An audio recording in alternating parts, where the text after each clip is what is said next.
Abusan for mamu nyina ache edamase se wafidie da hase ya Adom TV suni ya wasempa 94.7 FM so na enanwumre na wotwe dwumadie ebre aso se ye debrema no papo eja tena se anwumre aba no pa na ase wo ya ye na anwumre emfa seda matwedi ampo se enne so wadom ye na wache ye nkwa ye da so awo ogefo bosome no emu twedi ampo adom ye ama enne ne da ye toso edu enkron ye wuramwe no na chese kakra wode yen eko na enne yesi adwai no ensem edapono so ya na wotwe dwumade se ne bribia ye ye no na wotwe bia wie ye ywono no enne so odomfo no adom ye ye wo bia ye de etopono so na wotwe nsem bebre na akoso ene ne beboa amomman no atumi akoso ne wose ye tena ase ne yesi ne koso no eno ho adwuma ne be na nei ye da pono so na ye hwa abusia ye de ani ebechem 11 sensam unim se enwoye enkosi samra hyebadwafo be ye ho adwuma kwan ye esese wo faso edwono na se wo beje atomu a waje atomu amena be ye adwuma wo mayi mu se wonyi ntomu a ye to atwena ye ho babi a ye koro no 11 sem no edasoa edapono so nti ene me kase ye no so afo abedi ache ye ohwo mayi sikasem so ne nsem ye ode atu dwafa ho Ghana fo anyebia Ghana fo se 11 wochi me ma no mma anase Ghana fo chechiri woso ono de ne watie muo no chese Ghana fo nka se wotie 11 no afa ye behwe ensem ahodo bi so manya ye timwei amanya atwa ye ho ahia ewa bibrem ato ye nyina no abantuguo ye atwa ye ho ahia eti oman Ghana ye timwo no ayese wo yonko abodwe se hye fa wodie nu nsuo mu na watwi ne ebeto odwa ene abanti a empanimfo se social media yi woni a wote so wo twero wo kan nsem akese watwero bi se 11 ye gitumu a ene menko a bantuguo anhwe ya meyo ewo mayimu emu nsem a prosifo sabre wache no a ye de na kokoto kwadu ye de abono se chirimupo bi wo ho aban a wote so wo ne watwero no ye gidi sanhwe ya wunya abetu aban na gua na se amammo papa no wo bebo agu empanimfo se won kwatwere mu emu ensem ye behwe na afa utagefo wada so tifio court ruling na base won sanko no won kwakire ade utagefo eda so atifie utagefo se omo ne wu ekuo kro no sa aban omo ne ubehia na mpanimfo edakuo na no ne behia awo na wo ka asem kire woni a wonyina nkra ne mu ntete nkra ne wo constitution ne se wonko bo empanimfo ewo mu nyina amane om ka se ane a na omaba eti efiri benada ya court ka kire wo se mun strike no mun fa mra wieye munko na munko kire ade na enkitaudie bia nto aso no utagfo eda so atifie abusua enusumu ensem eno de eja betomu eti yebehwe se ne niema besi akọ na enei se yensaka EPA pani wo ha na se tie bia apiate ebeye introduction abusua midin e de akua Nnawotwe Yi Adom yentwe homra ye ba ebeto aso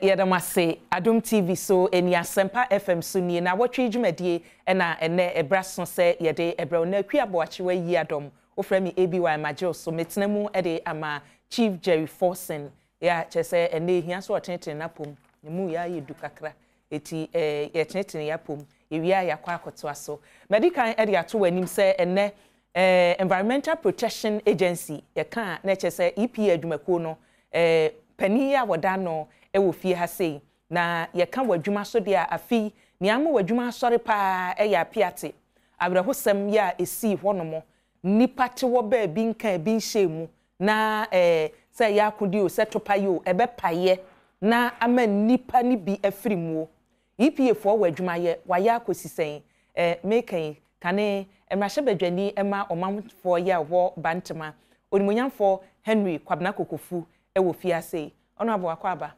meje so abru ema ono abo nde yifiri mu enye yi ahwe ya lawyer no mu mbehira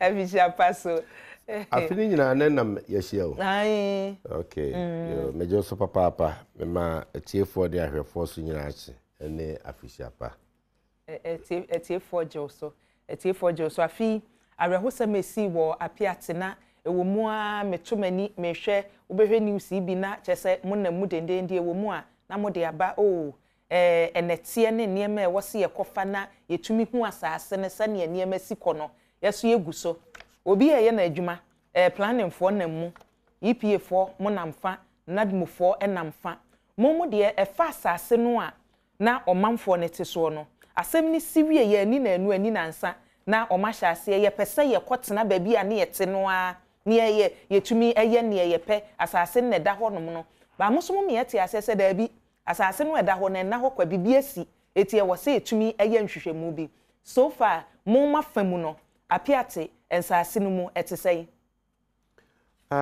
ye be koso ama anuano ma atorenche mi tu on no yakọ on free mu no e Dr. Mahmoud Bawumia Vice President ama ne amamu penifo ahodo no bebre kopie ho enu ti enu na chi no na sector minister so ya mines adwuma no hye won ase pa Ministry of Lands and Natural Resources enti sector minister no dwumadi ni nyina be si ne naso say ye near environment the minister environment science technology and innovation enso so bonchi dom emom na ne pompon so pa wo Ministry of Lands mania odimu pa Dr. Nnawotwe Yi wada dom ano se omohwe kwan pa won akosa ha unum no se bibi ho a oman na ye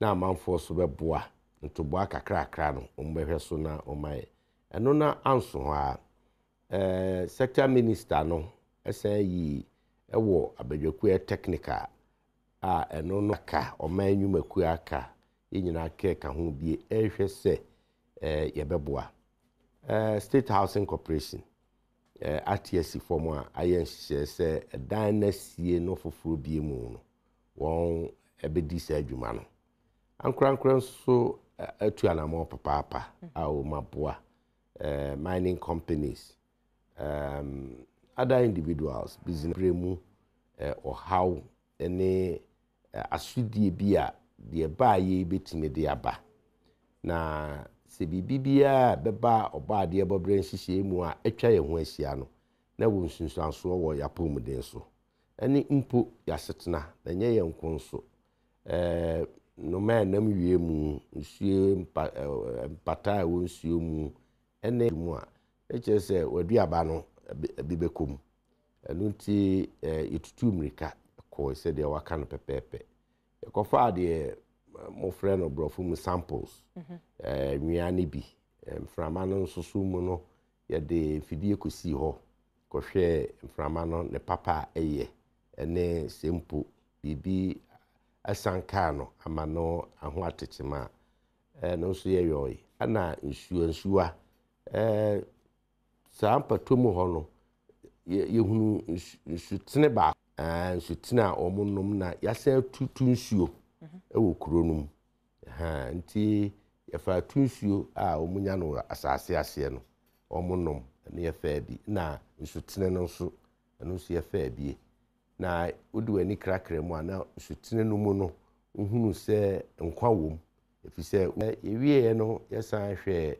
no baya wosoro a abeba bi ye pe bi ye kube bi ye no baya aka ne haban ehunu se jasrama no bofa ho sa ho ma ebi botoboto na bre ko nanim no onyina asan ejina ntina hwe nkyere se bi asase no asai enua asai ensu asai mo hu bibi asa wo da bi nya ne sa de be kai observe ne de ba be fanfidie mu ye de ba ya so ye de mo friend laboratory no na no ya be ye hu nkuta hudie ne ade eno ana ye de edi kan kyese bra asem si ye na ye yoyi nti ye de ho eye aguo ana ne na otwe hunu ni nyina awia fe na betumi agina so aka bibi enti so far two no de ekonko ho ye twan ni etwa to no mo ye da se so se mama mo ho aye ha na saa nneɛma yɛ ba abɔnten na no atumi aboa ma sɛ nipa no bɛsan kɔ megidi yɛ sɛ state housing for kra betumi ayɛ ɔmo adwuma a dodoɔ no so bɛgyina mo deɛ no so nti mo yɛda mo asene mo adwuma a mo ahodwohodwo no na ayɛ fidisum no ebedwira gu na afei sɛ nsusuɛ ne adeɛ bi hɔ nso a wɔn ayɔ nti yama wɔn saa kwan no na mmom yɛahyɛ sɛ obiara woni dwumadie biara wɔ hɔ no nkɔ hɔ yɛma wɔn a edi dwuma no afei deɛ de butu ahwene yɛwɔ baako bi hɔ ɛnyɛ we bi butu ahwene ɛyɛ deɛ yo yɛda se na yɛsɛ kromofo deɛ ntimi nkɔtena ho saa bere yɛda se honorable ɛnna yɛn nsɛm a yɛde ɛto pono so no abusua yɛde kan ɛde atom anim sɛ ɛnɛ yɛbɛhwɛ ɔman no yɛho siesie obi nkase puduo nhye na mmom yɛse ɛhye deɛ a yɛdi ne dwo eti baabi a yɛapempa nso aduro ɔman no yɛhyɛ aseɛ afi apem ahe na mmom sɛ aman a atwa yɛ ho ahyia abantuguo ni bi ɛkɔ so na yɛso ɛnya asase yɛbɛka sɛ island bi ne yɛte so a yɛate yɛ ho a yɛho boaboa yɛ ɛbɔ sɛ yɛyɛ ahosiesie yɛ ɛbɔ sɛ yɛyɛ no anya bi ayayɛ nipa a yɛse wano asɛm ɛtɔ fam a na nwansena atwa ho ahyia baako MPP amanyɔkuo no wodwamkyɛni yɛ ɔwɔ bono mantam kwambafo abronye wɔno sɛ apolisifoɔ ato nsa frɛ no na awɔtwe mu ɛna Oliver Vomawo abre wɔtwere mu abusua deɛ yɛnhwɛ yɛ ni so adeɛ baako mienu mo a mutie wɔ radio deɛ yɛm wobɛte ne yɛkɔɔ so ɛwɔ kɔɔto hɔ no mo abronye deɛ a wɔka yɛhwɛ ne tia waba yɛba mpani isi adwa ne atoa so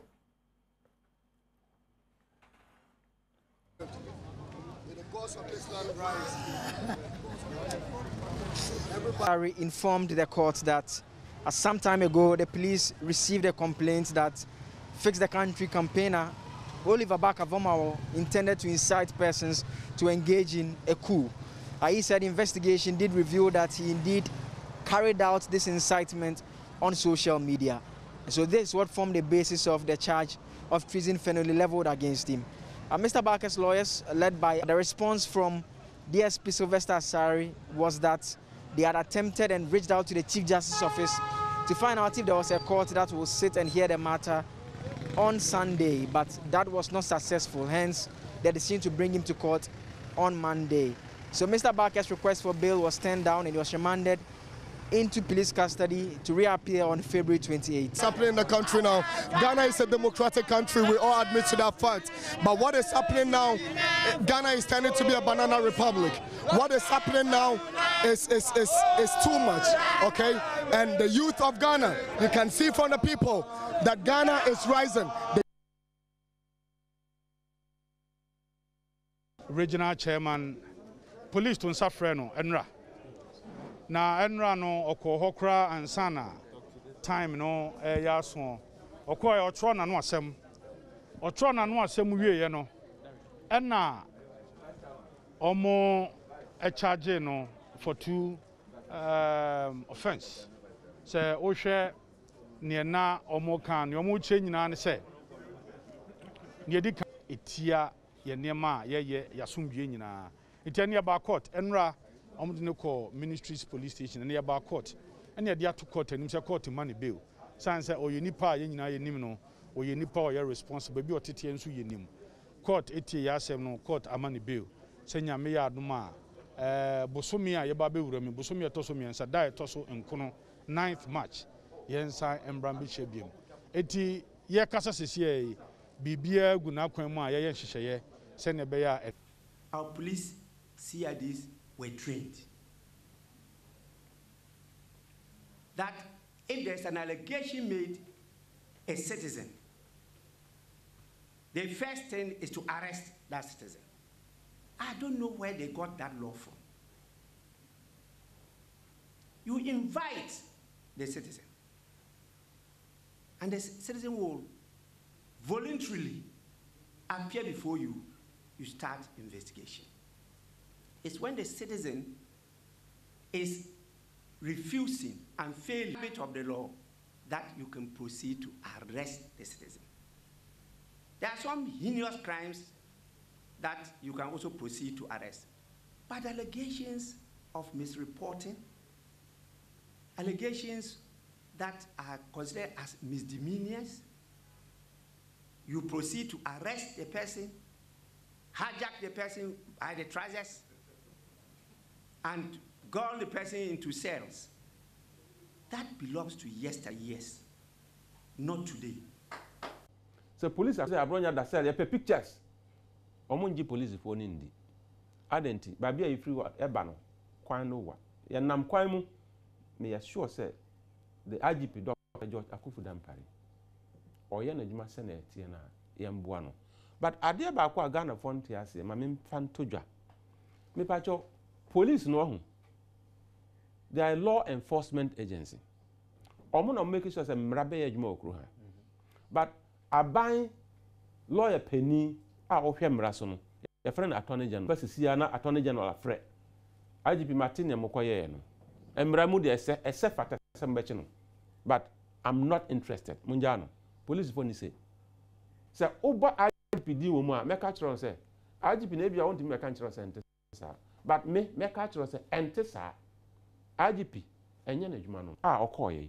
Ona da so attorney general. Nka niam bebre ho aye hu nka ye hu. Why do you think so? Why do I say so? Because it's the Attorney General who is actually the government legal advisor. Everything you do in police, so Attorney General says stop, you stop. So Attorney General, and I say Bisane say, Bebrebe abai, edian nasi. Attorney General, President Nana Akufo-Addo, oyi ni boss di ya appointee deputy, ni say ona ya Attorney General. Bisane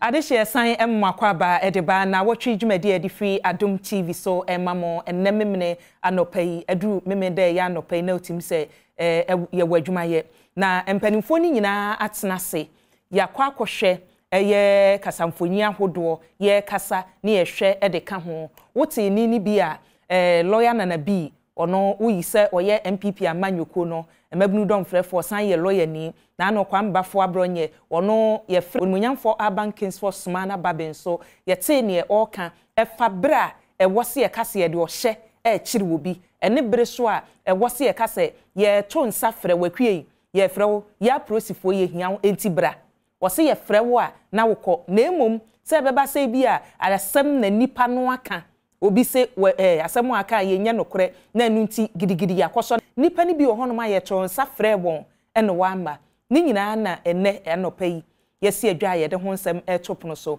NDC amanyoko no opanina wuduru mu ewo bono mantamu a empanimfo ehwe nkitaudie so pani na bedi akire ofie ha sei Eric Ejei ene woje ntetie daache onuru ho no mo na onuru ho ide efen lawyer enyeyi ene lawyer ba ku na ofie ha ena minua bema Sani Adib so ewo fie ha sei ofie ha ena medical dia tudwa lawyer Henry Kwabena Kokofu ewo fie ha former MP Bantima ena misumidin Akua Boachiwe Yi Adom abusua yesi adwa no mpanimfo makwa ba o boko de Nyame Adom yede nyame ase papa se yeto nsafre mu anopai maba na wotwi ewo magimo ye mfa na wotwi po ne etwa ye ho ahia ebibre mu atoye ku ahoro ye a ekoso ewo mu a yetu abanyagu ene ne ekoso wo magimo ampani se o enu nti ye me ye ni ada ho nti wo abeka sem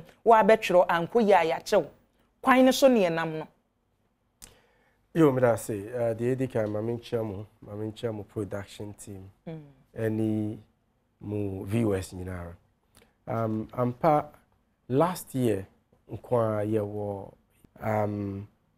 in recent times since the wave of coups are sweeping across the subcontinent, you know, yeah, all man paying or double as the ECOWAS chair or see a contagion to say area.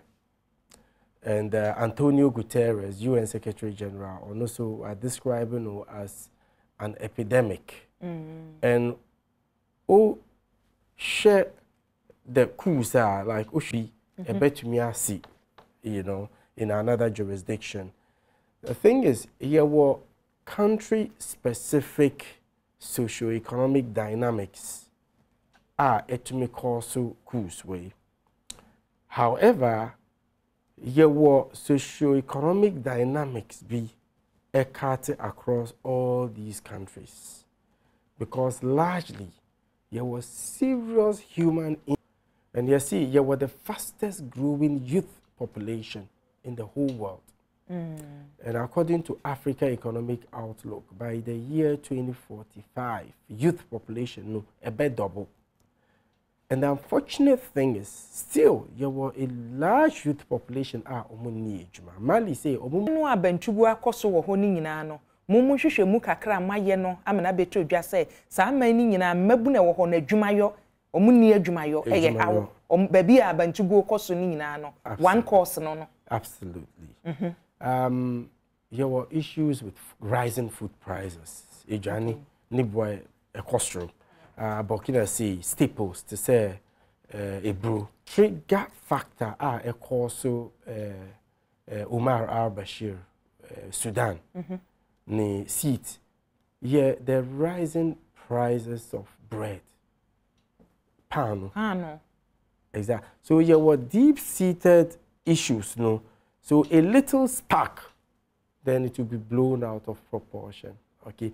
So there were commonalities, so to speak, amongst various countries. No, still, there were serious issues with corrupt politicians. There were politics of duplicity, clientelism, on less than $1 a day. Abject poverty. Nigeria, say, over 90% of the population are completely poor. Second after India. Okay, there were issues with people not having access to basic necessities of life. The sense a journey, you know, the environment not protect. So when you know a and make a assembly of Al Jazeera, me see, even the most entrenched democracies, you see Ghana, your democracy, especially since the inception of the Fourth Republic, multi-party democracy, any rule of law, any civil society participation, any idea, but still, it doesn't make us invincible. So what I say, Ubisa me some time ago, whether it's possible, say, who bet me as Ghana, I'll tell you in the face, say no. Okay, and we cannot afford to let our guard down. Okasa niema sisa na ese wo ji atum se ne se ebisa wo se niema a wabobo so ti se Sudan ene Mali ni amanya abobo se na we ni ho na we ni ho na we ni ho no Ghana ni nyina bi ato yen eti ebetumi asi ebetumi asi. Okay, and na me see we shouldn't get complacent about these factors. Okay, say ye de no ansa na abeto aso no ye hwe ba bi ampanimfo ani abere wo ho a ya no kasa ni ye twro e wo social media no eso if say ye kan na ye de link say o membi wo ho no mo a o mo so de esi ye ntokwa si ho esign nipa bi utterances and someone na free nipa bi anoba eti ye nhwe no ye wo hu ne say da bi hokra de ya yira ye nhwe na sani o kan food insecurity unemployment and niema bi sa niema ye nko na enya we nana baby very critical. Yeah, you know, name Rwandan genocide, radio RTML, rule out play, general delay. Not onu na oye the UN commanding officer wa see by blocking the signals of radio RTML, and Kaobe to me save over half of those killed during the genocide. Okay, and meaning whether we observe to say gay in the past, ufre sa word no gay. It says taboo. So what I say, hey, you want to mean kasano? The same way with coup. First, we see coup. It says taboo, but we share social media. It resonates with a lot of Ghanaians. People are talking about coup. It be more or more rationalized. And then I see we need to be careful with our utterances. And me sure say any well-meaning, and I'm saying this for a fact. Quote me anywhere. Any well-meaning Ghanaian be rationalizing idea Oliver Barker can. No, I mean, let's face the facts. It's wrong. Maybe To him, any intention to stage a coup. But ukasa, people draw a lot of inspiration from you. Adibia uka etise malam ni ana pastor bi adibia obeka. It resonates with people he or she inspires. So what I say. And so ukasa, people will start considering that option. No yenim soldier ni ana police ni it would sync with. And then I say, okay, we are not a banana republic. In as much as encourage freedom of expression as a democratic tenet, very critical, say, we do it with some level of responsibility.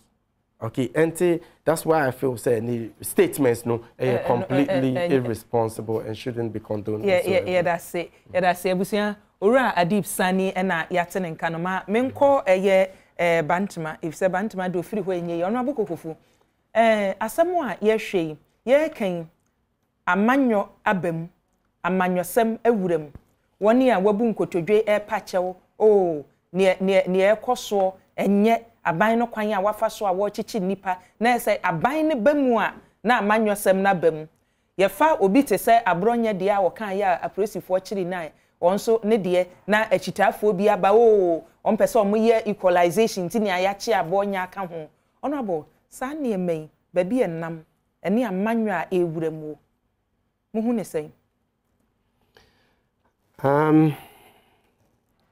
amanwa de o bibia mu edua ne ayedie ne bibia but bibia na oka amayokuo nsem ha no de friend partisan politics amanyosem we ewuram amayokuo ye hu sese but amayosem de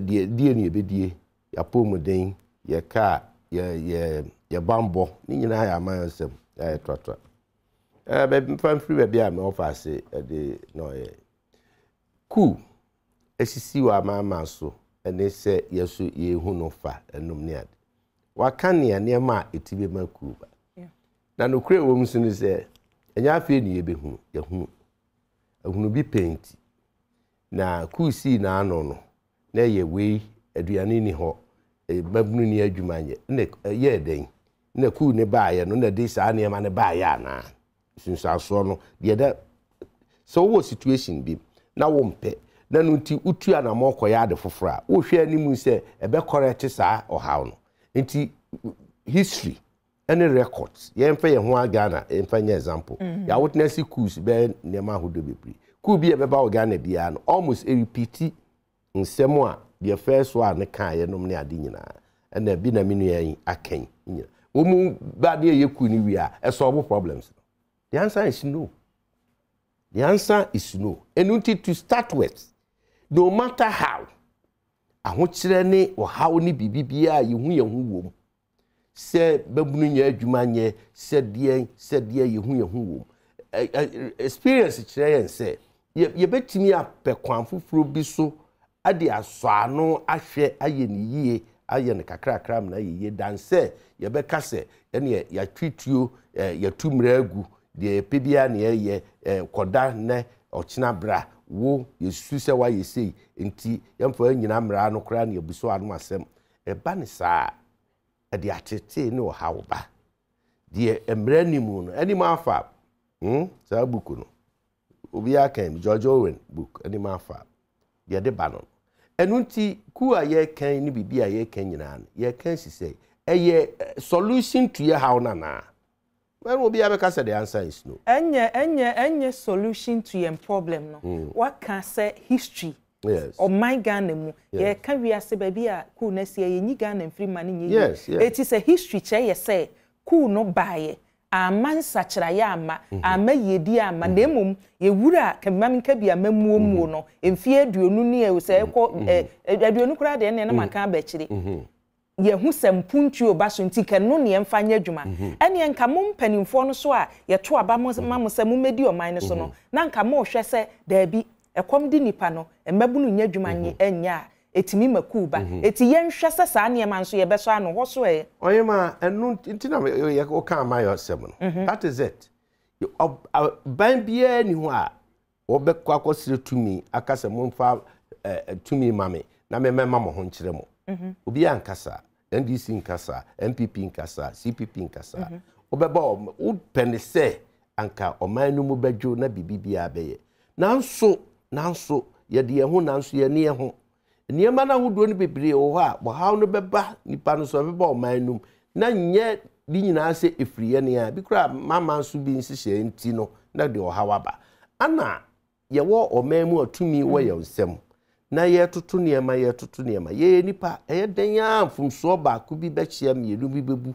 ba ku bi besia enu nti ana kwan wo ho se bre bi du na me a ma metumi no se badwuma ye nso wani a woni adwuma wura woje wa ade na de amapaafo foforo so na ya hwese de na nka ahwe free me ho a mantimi anye no paafo foforo a de ama no no ba beye ono so ba ana okuramu a no ono so hwe na se enya ade a eso wani a adwuma wura wo san je wa ade enti ye bekwa ne kakra kudu mpempenso bi a ya fe ye behu se baabi a yigina de eye hwe wo mu ya na ye de ani tututu wo mu ne ye kan to da bi eze me fan compare ye ho compare afoforo do da bi za ne ye de compare wo me wa abru chiro mu twa mfoni be chire yi ene ade na mo hwe abru chire America enye ne wo mu free mu si mu nye ne na anu ye America of all places ye wura Trump no mpenso ne ade na anu ansa na obi fra ba mu eduru ba bi kra da wonim say there was a rumor cool rumor our US na yi omuko mabunu ko bogura capital hill any ade nyina ne ade science agents eno no eye kom ani bra na adwuma na eni ho ana se hene otiase but no kra woman ne se to me odipa petumi onipa ne petumi onipa hia tumi evisa bibre mu de ekom ne de animu ohima atie ekom no ewo ho aba enti tumi a wo peninti no no de afaso no akase ekom de nipa da ben na ekom ne nipa wo Ghana ha ni wiase ene ya bibre ma da ben ene koba se obia men obia ye satisfy obia take mu obia she could say the move as she could emada na menyini se beba da ansa na wiase akwa wieye ebre bi beba ahokyire bi beba obi so bi beba beduru mre bi no na de wo su ne se ne ho kyire ne nei who knows bi beduru mfimfini ba bi no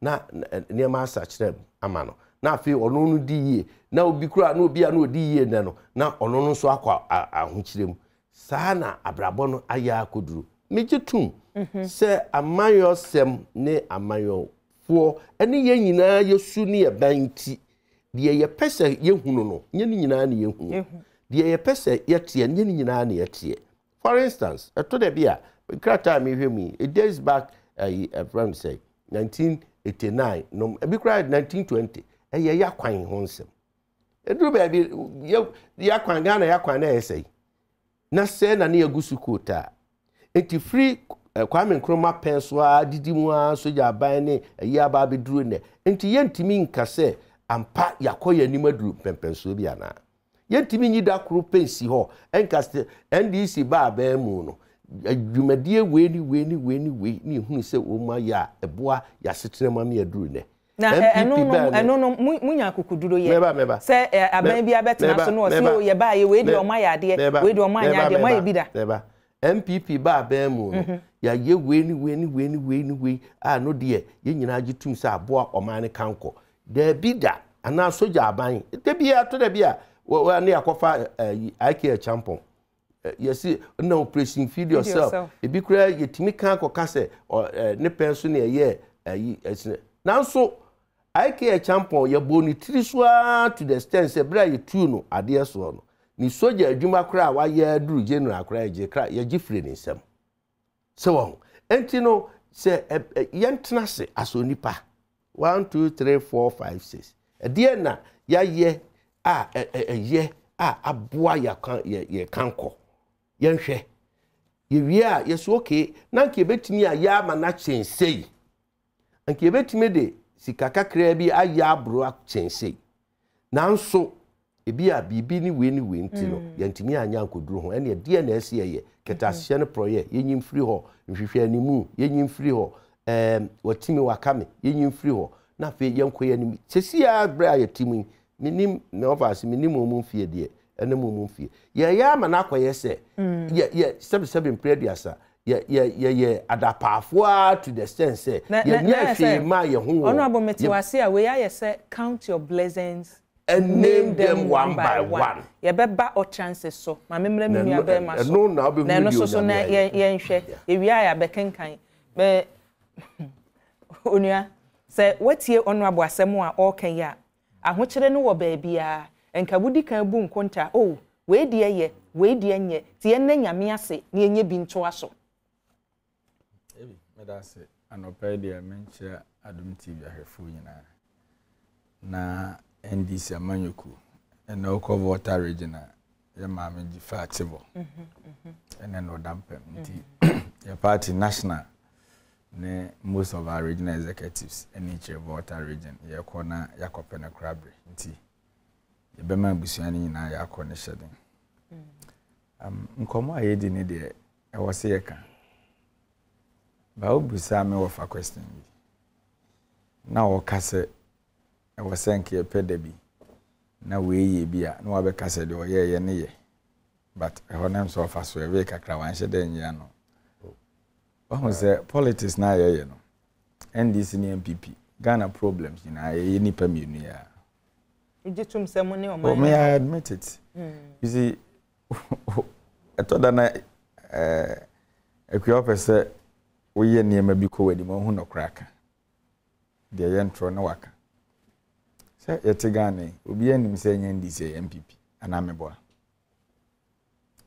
na de wa ye ya manyosem no ya mana ye hu it is a wo na wo ya adepa e very difficult say erikeje betna abo abaso ana ofa kokofu mu de kokofu bobo onu anim ayem passe eno so very difficult say me ba betna na mebo uru akufu ado abaso e ye den na ba ne sa ku ahodo a woka ho ase me de manim fi pisa manhu bi but ya kan abakosem they said the menu penny kan e ya ho kire na de ba nti a ho kire na de ku ba amre bi so no ene this constitutional regime na e wo mu no nsisan ye ben na ye de abam say ye tena na ye bi ampenimfo kasa betimi akasa oh afi we ye ku kura no Ghana ye ko ye ni mpuntu ba ne e wo ho it's a fact and now about this democratic regime no ye na ye nya tumi a wose ye de hwe nipa manipa asetena mutumpo no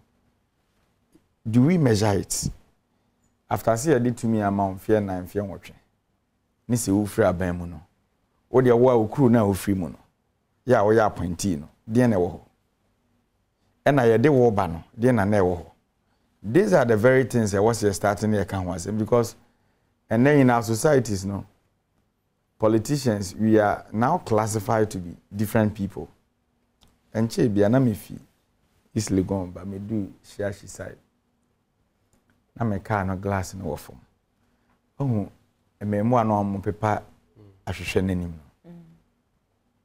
o de tu anim ana me si wonyi no yi enti obehwe manim din no kai manim oni masmo ka kire me wose akromfo mo na mudi esika no ba me misi su yi me menya abanya jumada me menya aban peda de me ye bia no I am a private nyama na me ye na me de survive but you see the mentality of akwada na no ordinary traffic mu no say every politician e kromfo me relate pa are you getting it so how do we ye beden na sadwen na akwhye Ghana 14 ye ye film enyo mo kwa na ekan now I didn't see politicians especially of they were DMP da MPs ne do na about montimi ko constituency because nyaba parliament the whole constituency we no yes kania ho DC there on the aban crash penny the beauty ho nti obi maame wu a e wo soko obi awo no e wo soko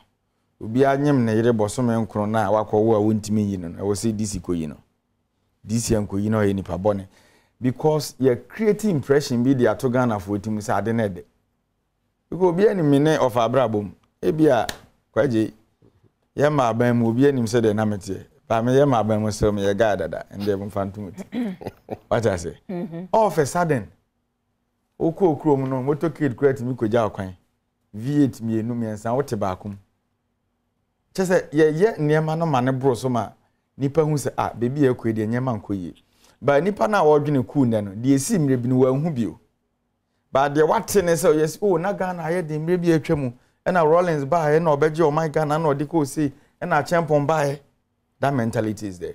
So offer NDC and MPP there ya Ghana bro me I won't lie because now me know say there's hardship in the system but there's no way I me offer kukufu be admit it. So say offer krum why nenka say mo say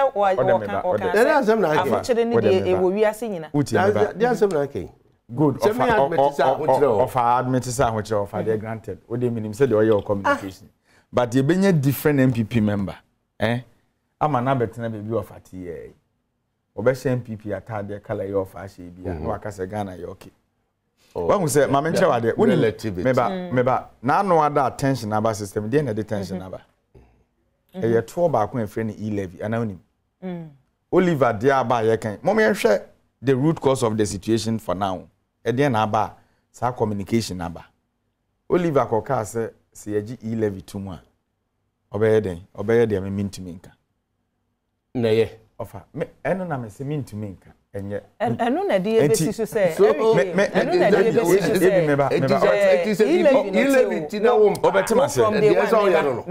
from day one a free parliament eba NDC headquarters parliament mo mpanimfo na di kan so ye nte ase wo mo se eba 1% ebeti ase afi de 0.00 kura na mo ankasa mo office mo ye press conference ye ntachiri mo de mo voice ka se ye ntachiri na mo use mo members of parliament say mo nyina mu na mo nkoma yen ba se obi be ka say E11 meye ku eno no was say so e was say nipa bi kwota achiri o hwe me kasa na even the word ku no kran me pesem ye ne meka because me I feel no so it justify obi ani fio me ana mte ahwi ni fio so to the meka justify ne ba ahwi ni fio to ase so afi na wo ba fio wo hye to good ahwi ni fie afi na member oba ani fie so hwe me ma obi ani fie so baby ameti adwen be na medwen ukomi krom a watimi adwane akwa akira ya abriko se ho so kra ho nwe enne ufi sampa na cross border na okobontuku a obeto soldier for obeto Cote d'Ivoire for police obeto sa rebels na kwatara modi atutrase they are there omusi barrier new forces yes they are there so me de mahu bida me hu ku but minim de mahu na meka nti ene bumbo ba he na mefa erikeje betimi akọ na me ma me meria ono wa kira de aka 3 years na okọ pension me na na so aheti be 8 years otisuma ono oni baby akọ so those conversation there me pese me ka ba there me pese me kire ni say system no munya ya na ebeka on say wo ka say me party position a specific ya kan de epe enra metie owura benefsen metie ni tape bi meaning me hold to the extent say enega na akoye say mom yenye NDC lose MPP lose NDC ne beba nti sade bi kra na ye de ba na ye se enya ode ye mfamra na MPP lose ba mo dwene say ade na ye de ba no Ghana for na ekobe the consequence of it nye power e beba ne here for now the economic hardship na ye wo mu no e na Ghana for nyina etia what am I say for now ye meti asisi to rekufo ado na wa ban mu ebi senye makoyi a it doesn't matter say me NDC ni I'll be okay but senye mankoyi a na ebia menua penny security analyst na wabetena ene yenyi 11 into MPP be ko position menya wona ma adwenko within 3 years na MPP be ko position no said ye nipa asetena mu be ye kwanya nipa be fa so adwene because na me ne wo kase busafo muma ye ntinsi bambo no ye hu ya setena mu ensachira ye wo se ebamu na ye ho etumi dweyen eti erike na meka Oliver die ya kire Oliver court abam court say ye remind no kwa edu a ye de abono no emu edu abronye de wa wunua ye say ya to nsafrew osi eni omu de obuo na ama memeko wakọ onso ye de na twirimade chenye ye say yi no utie nieba kwanya prosifo fa so omo chichi nipa no eno kura so timma bumbo sa ne ye wo kan bi ba betumi ama ho ya ba ye wo lawyer ni ba akọ wo a wo bam na chese oso wom security analyst wo ha sei kwan be na sa nipa ya ye bie ya no ne aka ye de ko social media ne atwero ene already sani dem ni wo bi ka che say ono no sign nim internet ne security munti medru no so a wo wa fam ansa na meko already bu so no kwan be na na mugidi se wo bambofo na nke oso mko ni say no manko on say your free speech fe yemra na yedibu o man but free speech in so nkyere say kasa bia obetimi aka ebi ye start ya amanyo say me de me nyini pi sem go famo de but say bia o start free baby a me sha ase a ebi anya sei na me kasa ikubi se na me de akoma bi ne kasa ba nipa wo nyini ko wanim no ye na kasa wi ani afre wo no ye bi kala sabi odo de ba wo nyini ko wanim no e wo se niema bi wo ho a osesa enti NDC MPP ni ye social commentators na omo kan ye ho no etoda we should measure our language ese kwa ye nkan ni wachi a wo se agro na eden ede ba betoda enti ebia obeba betena se party for the omo expecting say oh Erika ba wa be jabe wakasa akwano na no eden but ask yourself a simple question say that so ya police for free wa akọ ya wa ma no wona wan na da self so wonkwa enti say wo di share team say me party for hype me na ma no ya me na me ka fo da bia obekọ aba okwa wonkwa na obeda so me I condemn those languages na ye ka no ebiem police administration menim say owura dampare ba Ghana for ebo na baso me de me mo na baso me de maka because start here na adwuma ni nyina no me hu ne say part of it near cosmetic de hin cosmetic o de me ba ase ye ya koye shenshemade ye ya mo bi ehun say ase ye wo krom that lifestyle me I don't support you see Oliver Mudie abai and run me follow ni social media me hwe series of write up and all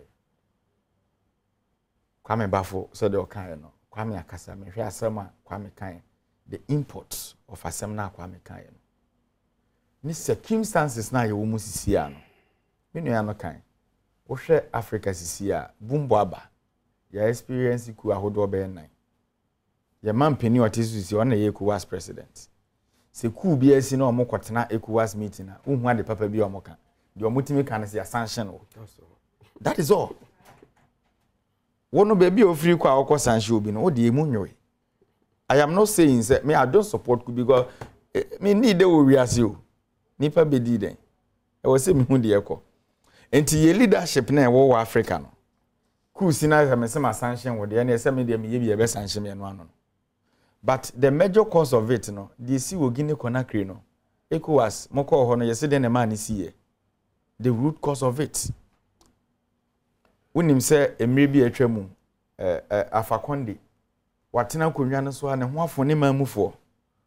A mamra crane was ye this ye so yet me chin and was yet to be. Come here, me, Cote d'Ivoire, yeah, or come in this street, almost 10% at Ivory Coast, German of Sampa border and so. Kwatara den edin be di president we tension eba ni pe wuye nemre so nse wo se okono olumai we twa 70 years wa nwene da ache ye chimu mra wasen atena so biem ni enya African leaders obi ti say Kufu Adom a omunnim amanyosem ni asen akotene na chi ni aso ani in so you are endorsing at the bonia ebe wo ba bonia ma da ache enti misa ku ne sisi ne de esa old crooks na African leaders no that's how I classify them for now I respect them though.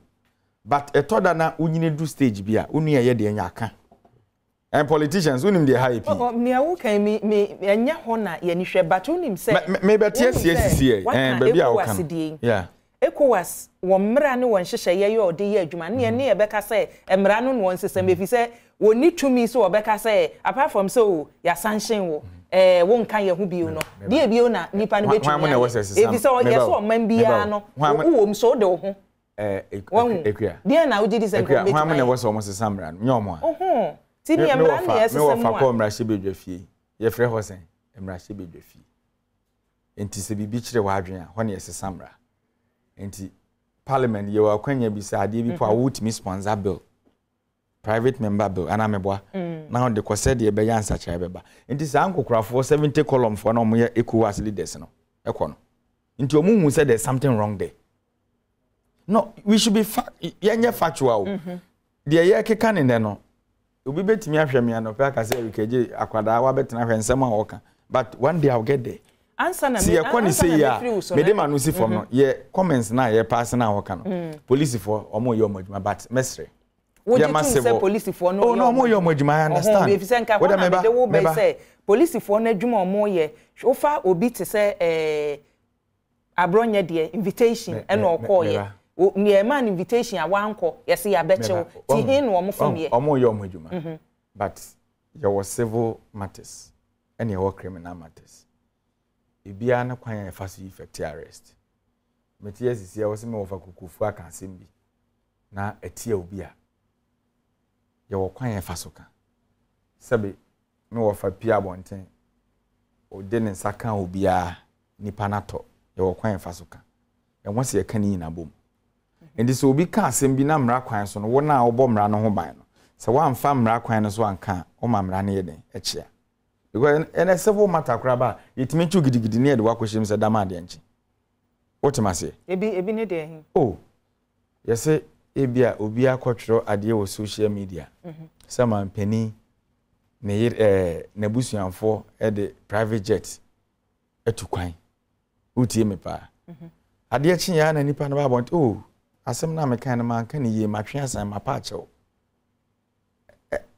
Ayede is it not civil? Why say enunti ya chi nipa no? Yabana dem court granting the bill. Politify katashia body later to say oh. Ade no kra na I was a bill ni yetimi ko verify yamana ko ne yentimi ehu yamana dem bi. Obi aka asem yesu asem na o kan no. Won o measure asem na nipa na ka no. Imudru. Oh, Kwame Asamo can condemn 1,000%. You see, there was circumstances that ye can cool as MCCA. And you do be a cotumunde. Say, Nipanen Troya. What Trono, and yet. Oh, many are sorry, are not Adom TV. Nipana, I didn't cotumuno, or name of a Kukufukran, Ekushiaka. Ni circumstances na you woman, it may trigger baby. Yo. And the police for me. Ye pemasem ye yi mu free ye mu 111 ne ya hyemo atade se mo moye ho ban nti e to da na mo ya Ghana for se wo ye adwuma me ba me nka me ba wo da me ba me kai se 2016 Urakufu ado ye campaign na onum kalipo okay dampare so se wo ta chi kala woli e wo La Paz ne de hopes mo aka fa dampare mo ho no me kasa me ko ha me say debate and I don't want to go there. And if ye nko ho me nko ho me ba personal problem and your personal problem me ba Eric o ti hoyi me ne Eric wo problem eti asam na aba nne no a ye ka no a Eric di mi no e nu ye anasa nye me personal you should know say party e be ba party bi be ko and say even one nkofo e wa ban mu kra na edi nkita ho a na wa hwe yi because security na mo gather intelligence man no se mutimi kasa raw sa de kire me da say eja sane baby aye dru no e wo wiase nyina se nkita hodi dodo na begina abafu mfidi a ye de ye adwuma ne e wo tro wo social media kwanya nipa bi fa so de social media ye gina mu we social media no ye tumi adimu me ka we yakosi na anu memenda me wa asempa so ye program me wie ye kwasi da na amanfo ahya ase esende mayi ye say akuya say asem aka ye ni me hwa de ya me say man ka ni say yo me hu wo so say ya na me just let it slide by but find a way of pulling his ears for example when in say if you say yet your mayi mu emfi edu ni akire ni emra edupo aduonu mampani da adwene je kumpofo abreso ye say criminal libel law mampani da de boss me ba mehwe ne ye firi pa ye firi hono mo ye firi hono ye adwuma nsantwere fo ne ye wo se ye adwuma wo kasa nyina mu but sane wo kan say o kan ye wa pachew eti da bia no e kan ne apachew da wa nhwe ye a wo kan ya so ya kana no pay say bi betumi aspake eniema emwa ti enka ne empachew ne enko sa ne enye no. No, you see Yawamre, like I indicated, we are a country that is governed by the rule of law. Whomever ebimu I think and deserve the level of attention in some cases simple in some cases simple Mr. Sani ye kwon kakrakra we say atase me camera ye yifiro mfie bedu no chiri no yes o say de false publication say fake news what the answer more pa che no ye de ne famra kwan so say okay what can sem no mra ne do na mu ana say ye che no ano ya mfa mra bia ni no nti na wo ka say da bia nhwe kwan a ye fa so me hu kwan no kwan be ya o kana ya ka say o manye bio ye mfa nkokoto ye mfa nko ba bia say ne okay so mamima a specific example ene me see we are criminal wa we sika okay and treat me as a common criminal me na me accuser no rather system no emba uchen na en confirm say yes indeed what we sika no ana one we okay at the same time and so yeah and target me not as a common criminal but most of the case kokunipa handcuff him put him before the cameras oh yes sir the next time me what information scandalous obi disika I will be scared to let it out. So what I say. So it almost looks like me and that is unfortunate. Many diplomats be brave. I am the panic ni ahanyo. One tasene benyansa fomu a obehwe no na nipa wa ma obi wagya ma obi ayade a edi hwo ne beba. Wan hwe yeso a na watietie nipa ne fa hodie so ntina na mbisa say yem ye gina mfimfini sa abre die na minia. But I think it's important. But let's get some facts right, okay? Mean opining in no uncertain terms, say, obiya bonia, you let it go. Okay. They be. But what I'm seeking to opine, pose it, yeah, the fact that Esepa, why apologize, and mostly a cocotumpoa, what they say is retract it and apologize using the same medium. I don't know whether you get the drift. Meaning whether it's in understanding. Honorable, you do so. Kakrawum, EPA Kakrawum, Bantama Kakrawum, young honorable. I'll say, no, pass for my idea. Erica said trafficking will be catching and said, Muna Mudiska. Or Cromfo. Sending a pija hofa. No ya 1 2 inso asema dia ato so me a politician nti Eric a politician wa kan asem bi dia ato me so se sika bia be di me ho ana me ya kromfo me so ma kan bia kire Eric so ya kromfo sani so aka bia kire we ye nyina politicians so ni ato ama ho nti na che sa be established fact nti de ono nam ne ba bi na ote ne ba bia no aku yi mu street ma so wa kromfo enyo no na e kan mo na moka enti de ye kan ya de to ye hoso na ba bia elidi ko na se sa me wo se me kromfo so wo kromfo na abemo ane abaya na ono wa bontenete na de oya wo ne abufuo hye ne mu na nunti enam so na keka boa ne pija na de pija where do we late one ba bia start ne wo kan na kan me opani ko mabunu no badwen se sikani bi e kromfo sa anhwe ya ye ntumi mpia bonten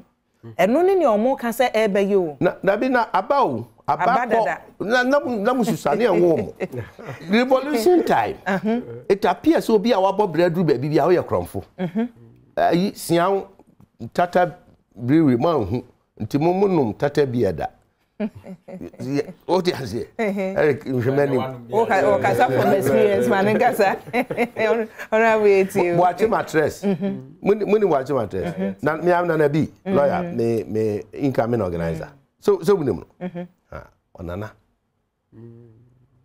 abobra wusika ye na adwuma Eric onye aban katuada onye aban adwuma da o pija no ho abon ho modena o de no ho abehya amayosem ochina no e no lawyer no hye na week no akodi assembly na nyame nchaade na millions of dollars na bedi ne ho wato ne car bi enu miensa esanse oye NDC communication officer no ho ebi kura na akonya MPB adi ye koya nimu na che so wo kromfo automatic just obra wa bonu wiase ene bra wa bre nyina eye kwa na hu kwasa eye ne ya ye kasa ya me asepa mensa me opa asepa abronya ye chese mini aketwa pa so ba ku na minim no baka ene de sipai ye kafra ni akane saa but ebia ne ne de ebia ne de enti ebia ne justify ye nyase ebia ne ho justify ye asepa asma kai se fa omampani ye no ho nyasa eye aeroplane akwantuo ade ade no so wonu no ho ne purely a civil matter. I agree. You know, I can't send family. I agree. Period. Now, a bedroom pempen so be a some be a be common on a bedroom pempen so not a word in crabata and who be here says so baby yasmano. Oh, pressimo. Civil matter, yes, but there can be a criminal element in the civil matter. Yes, of course. Civil matter doesn't mean yes, this is a pure civil matter, but however, there might be some element of criminality or criminal intent into investigation. Investigation so answer na bekoso. E say be a police invite to an police from an police becho. That in something in our court until you can't go in details. But at the end of it all, sebe asemna wakanto obi so na enya nokre. Nti mempai bonu say beye criminal beye civil na court to be hwe aka. Already kura wadi kan apachew. Bi ano court ahye na menati chewpanum ana bi kura na nko court mpo.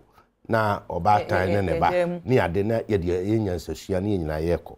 But the most dangerous thing is by who can say out the true oba si ni awate de ko otitrotro mu a ode ko ni a original street mu a watie ana is me pacha no odo wantie o and reverses are trend no enyi sa bro no mfiri nipa ni mu ni na koma mu Eric no madi ho adanse because he say Eric what cry time because one hwe wa na obi ahu aso afa when 2009 you lose NPP lose Legon kwani enye nti newspaper graphic na my brother keto drive na traffic was so bibiri na me kinkan but them ni bi ba on the car bi no twa car bi aho no twa me need to say koto moja ze ma lose election na me kinkan papers ya hwe senia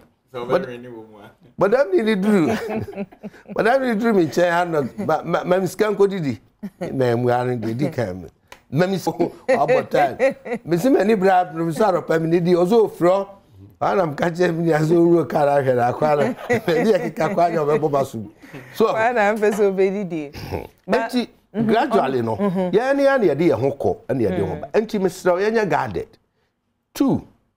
Abronye. Mini abronya de no ye betwim kakra etimi entwe ye homre fi se ye pese ye humu amanyofo na nipa ni firi mu ba no won be ka asem a mampani nanado wo yi prosi dom so sahene ye adwuma a wo ye amanfo de o ye adwuma bi so populace yi omo agenkrato ye ba Nnawotwe Yi so enie ye honorable Kokofu former MP for Bantama sada so na minua be masani adi be wo ha sei Nnawotwe Yi Deputy Communications Officer Bno Region NDC amanyokonum na mesumidin akwiabo ahyewa yi adom ye ba sesia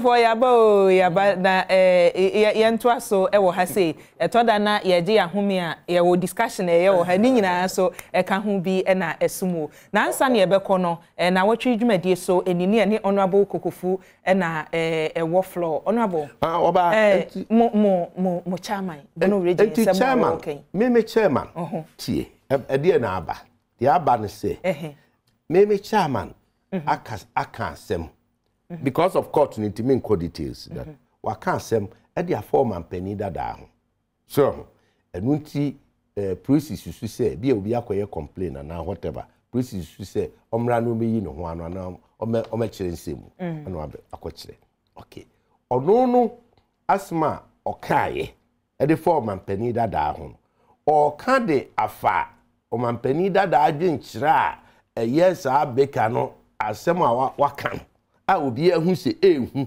erikete he kura usuro so de na no beka omampani dada de no kafa ho ne comment be eno na ewura bronya no peso chese se waka se ni ti oh se waka se ni se na wo fo aso ni ti no yi levi ni ti no e de abufu aba ene afọ na mo kan so peso mo ye asofu bianka se obeyeku owura mehwe owura obetini aka mehwe owura kofi oduro video o si 11 ni nye obeyeku ana oh what can say yes ozo obeyeku debi mi busa o say ene obi obeka say 11 nye debi oh ano de na yakura nye ti ezo betini aka mahama odi atiesie na emi hu say woni IGP ewo personal problem efrim resanting ena mi bisa say mo party for no edu sa bere ya mo call you mo ti woda kakra say debi tie say abufuo nim ni wuraba wo akoma eba enu nti no yesusa no na yakan yi bi asise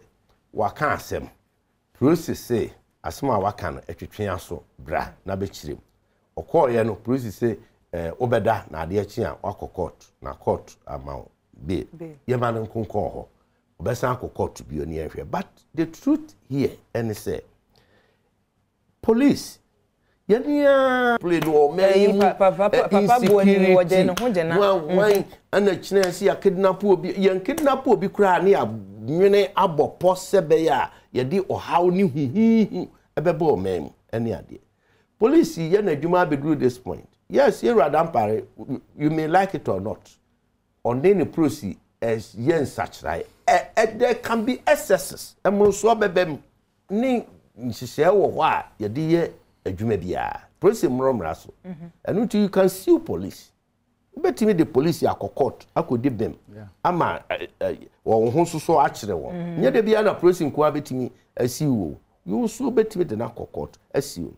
Until excesses be ba proceed adwuma ye mu a said the air near cancer a civil matter and na uncle court nkwe se proceed adwuma na ebro near so yeso a mo take his advantage o hwe no ni we ni ya you take human rights course na kona ko seek redress and ko seek redress but as ye can ye bo proceed abaso se niema ba na kwa mu kakra just o dwene ho a nkosi ba bibia se o ye prosini na sata ade na akura tuya nti no utimi ye de ope no se prosi afre obi atonsa afre obi na ode na ba na abusa na no asem enom ne ade aso ye ma no kofie na se court ne ade na ekọ na ade chi no betimi ye de ne be court no ni awo nwane a so be twituo ubetu amangu a wasem nko ana de ono wakọ cancer asimasi now benten e de aeroplane tu kwan ono na asem nko ana ye hwe ye de ni nyina be fra ana ye wura abronye asimo kafa o mampani de eno so nko enti ye miensa de agina na gina bre enti wontimi nkani nyina mom emfa nye the same treatment ye ayi ananta adru enti no sesia ya yewomi bia esesia ya ne se yemfa bintu ye hofo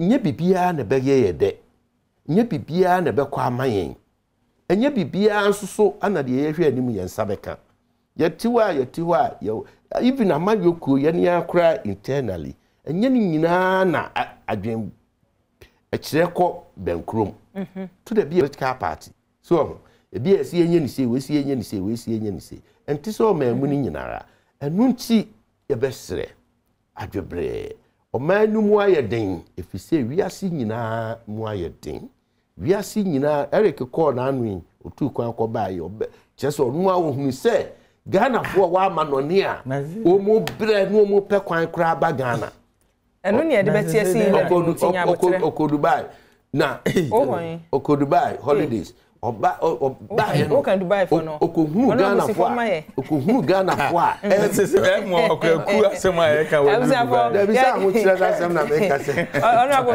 miemfa manfo adwenche ba ko mienu ene egita ndie beba 11 no ye eno so ye de bebo tewu na walanya kwati adwenche ye ode aba was say NDC for so almost see 11 no enye na MPP for the bar Ghana for who betchere one year was rather one train na Ghana for enhwe na MPP for famra 2024 no atweti awo was say wonimni enti NDC for say ade enye MPP for belu so ade na mo ha mo ho walanya kwati ade eno no Josephine Boache ade Josephine meda wase ene birthday no mede awie meda se amo ene anopai na abadwafo nyina me takrade kwasimintim na mde madwenche efi mekenkan free Adom TV live on Facebook o se me ene nyankopon asese nipa wo nanko wo chimpo se wo betu aban agu nyankopon apa wo ho ntoma piaga so de ye ode abani o se bi wan achimasafo ena mehwe mo efi yeda se ena Amati Louis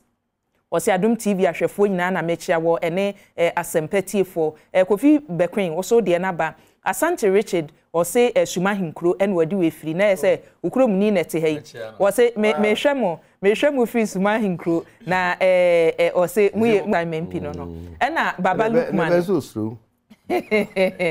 Baba Lukman so de ye odi aba osi ebiwai what in someone penifo politicians here te ho no moka wo mushiro mo te ka kasiem ka kire omo se V8 no mo nsimfrim wo mo nsimfrim na sika no omo invest cars omo betene mu akase no omo invest na omo fan set up businesses asimfosu o se mechi omo o se mo set up business amabunu no me adwuma businesses bebre o ha mabunu no omo nye enemre no okoye adwuma na ebe ma no be 1,000 and 1,500. 1,500. Obigina street yi mu nom ne ade a be a onko na be 2,000.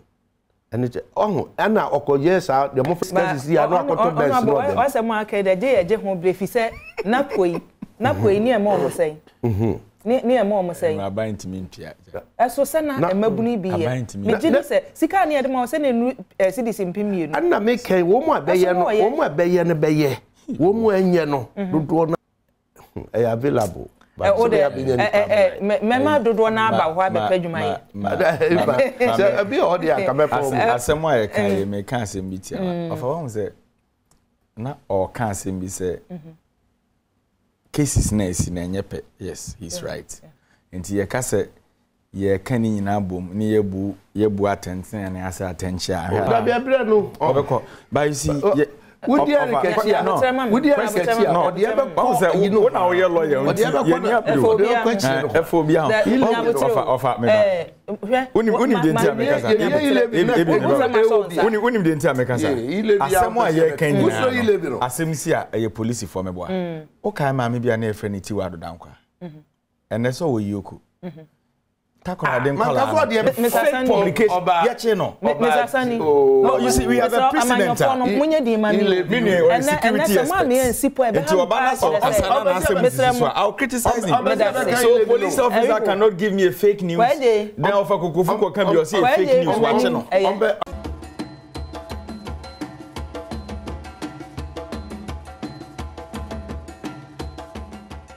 Ambasi abeka ile Mr. Adib offer your near bro ile bi ye wo ye fa Oliver ye fa Oliver asemo kan ya ana ye twa ile bi na petrol beto 11 no baby a ye duro no kwan be na wo sempani for fa so handle nipa no akoma e kosoro say ye betumi ade atum say ye nyintu because from parliament MPC kura e gba atwede wo ho kwan be na ye betumi afa so manage nipa ni emotions no mesra mo de nhoma no mo ma pani enka mara good no fa to me chewa unko funa ni won tena ho no pani fo no da wase mo de mo si shawo pin o fa adun wo ne trim si shawo mo pin fun boleta ipere mo bi sende mo bi shaka do mama no o ko ti no fa as finance minister no no to sawo financial sector no no business or data bank no to ko di Europe one na de ni na no to me percentage di amma offend the bank no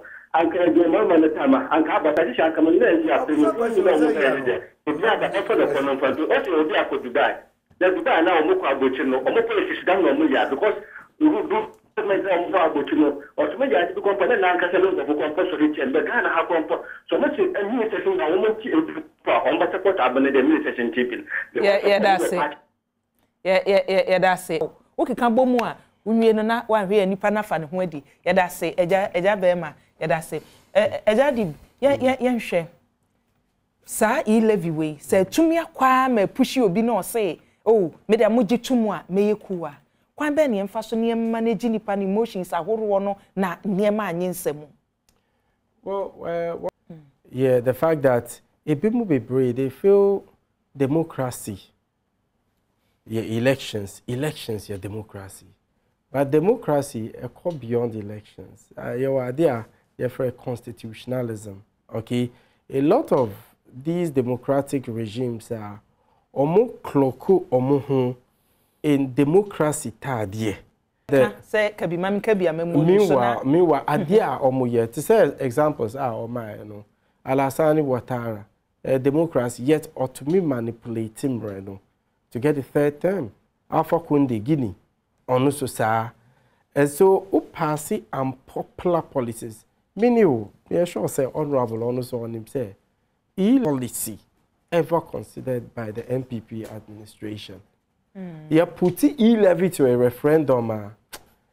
Me surprised. Me surprised and kasa. Omunya 5%. Oh, unpopular. Obianim say E-levy Ghanaian simpe. Yet, E-levy and also pose an existential threat to the security of the state. So how do we manage it? Yeah, reduce expenditure. Okay. The idea of parliament here budget to a security the kabom say na ye. Fine. Me like me deactivate my account. Die be pass E-levy no. Straight up, honestly. And Ghanaians be brave or be deactivate. Meaning we be share baby so that me di sika no amount. Eti hane tamale yendi kura na obefa ka na akọ. Me call VIP station na bibi sa.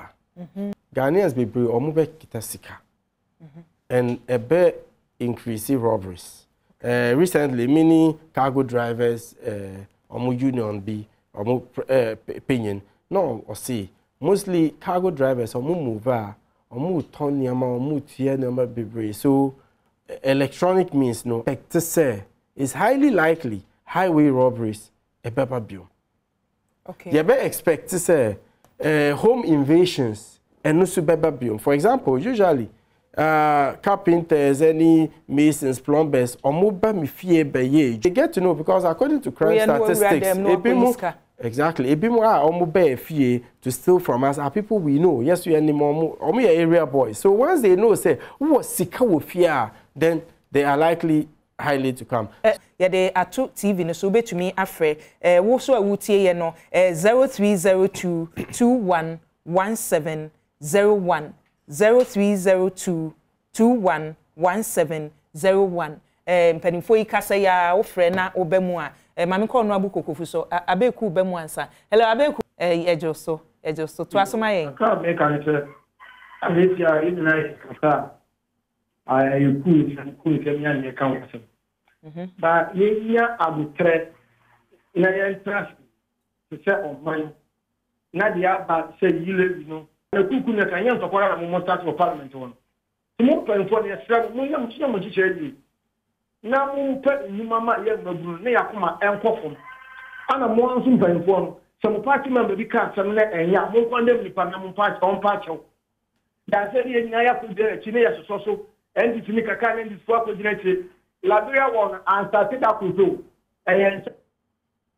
yeah that's a papa be honorable so my yeah 11 just they say that kaka na utie Sania I say the most unpopular policy amodeba one aka say tax and levy proposal be a policy be a popular enya popular da abakwasemu ni wiase ye dia asori kra asori a maku a wodwon yesi kina yetuetu ato a mbenwinwi Ira Mahama former president oka ne yie pa ewa ha na dey na wo oka ne yie pa ewa ha Mahama eye president ose ya to aba ama no se o meye popular policies. Now say popular policies in Kwan or Beya. And then there are documents endorsed. Papa. When we Monica is now man for TB. No me mama. Or can ye? It's a new binamuye. That be TM. Or say ya twaba man is president so or may popular policies. That's why popular policies are or mine no bebo. Or mine or say policies beba no bia na ni beje ho na etuotua no bia na pe nti yes say ade no so say yetua na kakra kakra ye no anya no de okaza Ghana for de oka Ghana for etu abeti anye we ya eno no ye also ntua nursing training ni teacher training ana afi ana niama hudu ana wini mamen kan sani say bia data bia na usana bi kra unim their friend about it no but ansana aban this aban ho de beba no na nya asem ketwa wo men yani am penifo no me jabre me abema no mo dey start 15% ano ohye enti aban no nhwe na oho kire wo ho aban no nhwe no mfam start form kakra na fe ye ko yanim ne ebel de ko sabre aban no ho no se da bida enunti demonstration ni ade enam so ma yekum nipa wo manyimu enu na chi na ba na ti ase ana otwe sign no ana okoye hu adwuma ana ote so ba fom ana yesi ye nyina so sise de eye bat no o mani nye ho ana o mpe no ba ho ye ne ba ye no hu kwan a management ne ba ye o say ye ye free ho yakoye ho adwuma ene ye de aba o de talk task ka ho a ni nyina no ho ye ne ba kwan ye fa so manage no asa we kwan ye fa so manage no na nye ehwo na me ba no ehwo na me ba no wontie ehwo no mummy anya ya gintumu ada be mo ma ye on popular na my elections na eba no ye ho ahen hae wutie san sisi o se da ye be ye de ilebi ye be pass no oni ne yiri ni ne manyina be free any discretion but the point is an entrenched position no she anaye mpe anabibi aban se me pinimachi na my consultation na 1.75 aban se ma ba 1.5 telco sunu susu kra susu so ayi MCC 0.25 free so. Can be. Why? Why you 0.25 free so? I just say in effect, you know, a be try dream percent about 1%. And this if one in your numina so ni mum so ne con say wine ne se kokasa.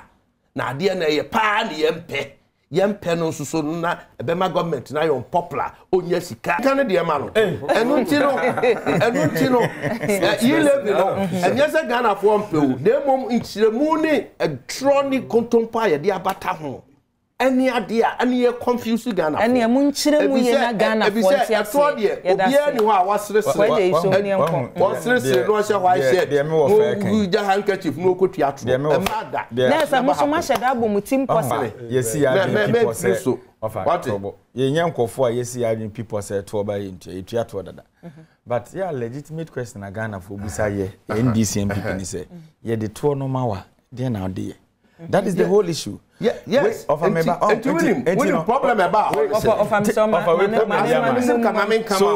the issue is say Ghana ni na o kwaje to na dey e na dey ye.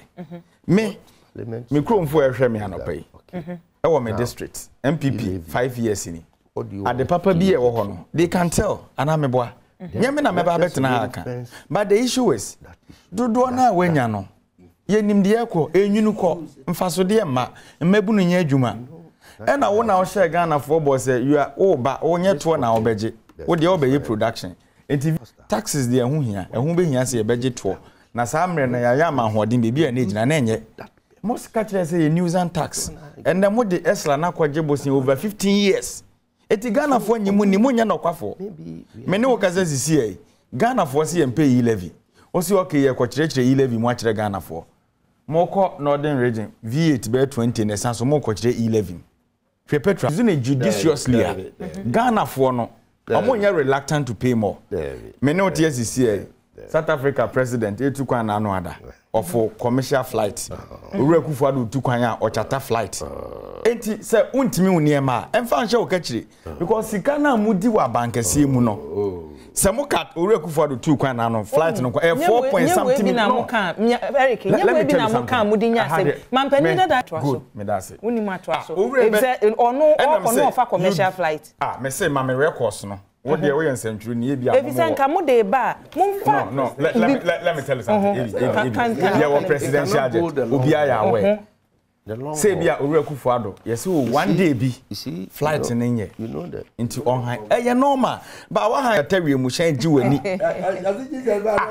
Yes. Na wo ye we are. No wa be ka kire Ghana for ne say. Kakra na e hye botum no. Ye ma onyina fa de.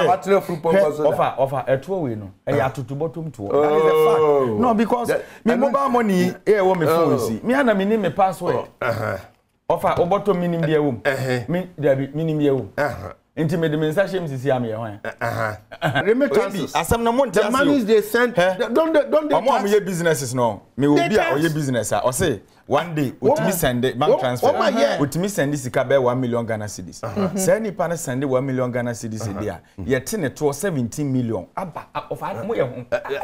17 million. Yes. 17 million there. Or send 1 million Ghana cedis dia. 1 million and me at 17 million. Yes, do the calculation. That be no send 1 million. Say ye mischief. 17 million. Na pia na won can it is can. 1 million na won can What's that 100 million? What's that 1 billion? Eric Nnawotwe me. Meba, obekasa. Honorable say ye mischief. Say ye wokasa o ye mischief. Say mischief, say ye mischief no.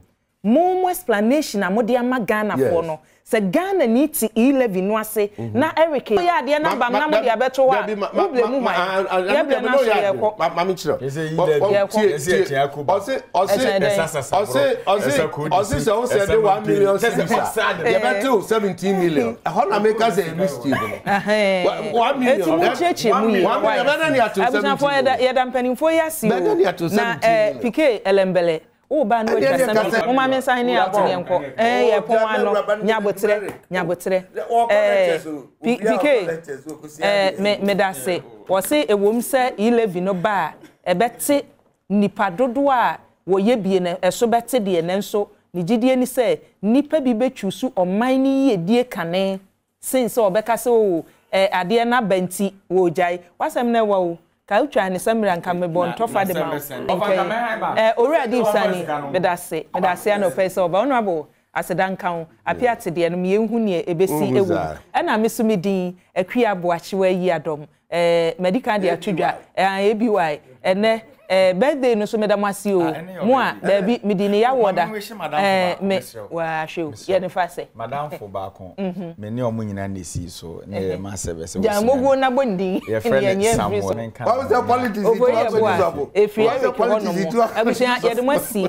CJ nyame Adom na Nnawotwe sen ne obeba betena se no ato aso medin akwi aboachewa yi Adom madam ase ma moniti amonyimfo na me producer se ne Wobek Brofudin kese Kofi Ampadu techde sada so na Priscilla na Dache hene me camera ne sound nyina medamase